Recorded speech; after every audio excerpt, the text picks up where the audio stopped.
எனக்கெல்லாம் திருப்தியான சாப்பாடுனா தாம் தும்னு வேணாங்க. சுட சுட சாதம் வித் ஒரு பர்ஃபெக்ட்டான குழம்பு. அவ்வளோதான். அதுவும் கறி குழம்பா இருந்துச்சுன்னா டபுள் ஓகே. என்னோட ஸ்டைலில் மட்டன் குழம்பு எப்படி செய்யலான்னு பார்க்கலாமா? கறியெல்லாம் நல்லா சாஃப்டாக வெந்து, அந்த மசாலாலாம் மட்டனுக்குள்ளார இறங்கி சாப்பிடவே ரொம்ப சூப்பராக இருந்துச்சு. வாங்க எப்படி செய்யலான்னு பார்க்கலாம். ஒரு முழு பூண்டு உரிச்சிக்கலாம். சின்ன சைஸாக இருந்துச்சுன்னா 2 பூண்டாக எடுத்துங்க. அதுக்கு சரிசமமாக இஞ்சி, கூடவே 3 பச்சை மிளகாய். நான் ஸ்பைசஸும் கூடவே சேர்த்து அரைச்சிருவேன். ஸோ இது எல்லாத்தையும் மிக்ஸி ஜாரில் நம்ம ஆட் பண்ணிவிட்டு கூடவே கொஞ்சமாக தண்ணி ஊற்றி நம்ம ஒரு பேஸ்ட் ஃபார்மில் அரைச்சி எடுத்துகிட்டு வந்துக்கலாம்.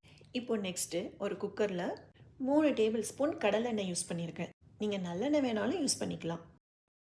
எண்ணெய் நல்லா காஞ்சதோ 2 மீடியம் சைஸ் வெங்காயம் கட் பண்ணி ஆட் பண்ணிக்கலாம். ரொம்ப கோல்டன் ப்ரௌனாலாம் வதக்கணும்னு அவசியம் கிடையாது. ஓரளவுக்கு வதக்கினா போதும். நெக்ஸ்ட்டு நம்ம அரைச்சி வச்சுருக்க இஞ்சி பூண்டு பேஸ்ட்டு அது கூடவே ஆட் பண்ணிடலாம். எல்லாத்தையுமே ஆட் பண்ணிடலாம்.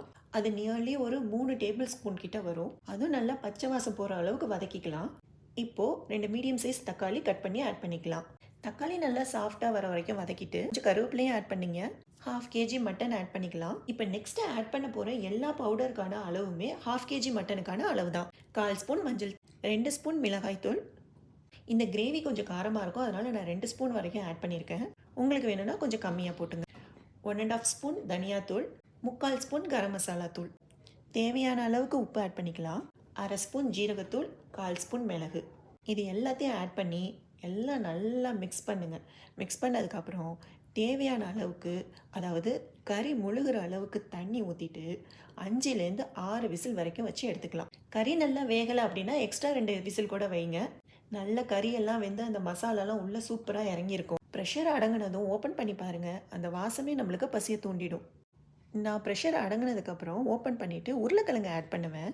உருளைக்கிழங்கு ஆட் பண்ணிங்கன்னா இன்னுமே டேஸ்ட்டு ரிச்சாக இருக்கும். உங்களுக்கு வேணான்னா ஸ்கிப் பண்ணிங்க. உருளைக்கிழங்கு சாஃப்டாக வர வரைக்கும் வேகட்டும். அது 5 to 6 மினிட்ஸ் எடுத்துக்கும். இப்போ நல்லா சாஃப்டாக உருளைக்கிழங்கெல்லாம் வெந்து வந்திருக்கும். அடுப்பை நல்லாவே சிம்மில் வச்சுட்டு இப்போ தேங்காய் ஆட் பண்ணிக்கலாம். தேங்காவை நான் கொஞ்சம் தண்ணியாக அரைச்சிட்டேங்க, அதனால தான் இப்படி. ஒரு கைப்பிடி அளவுக்கு கொத்தமல்லி ஆட் பண்ணுங்கள். தேங்காய் போட்டதுக்கப்புறம் 1 or 2 மினிட்ஸில் அடுப்பை ஆஃப் பண்ணிடலாம். அவ்வளோதான், நம்ம சூப்பரான mutton gravy ready. Thanks for வாட்சிங்.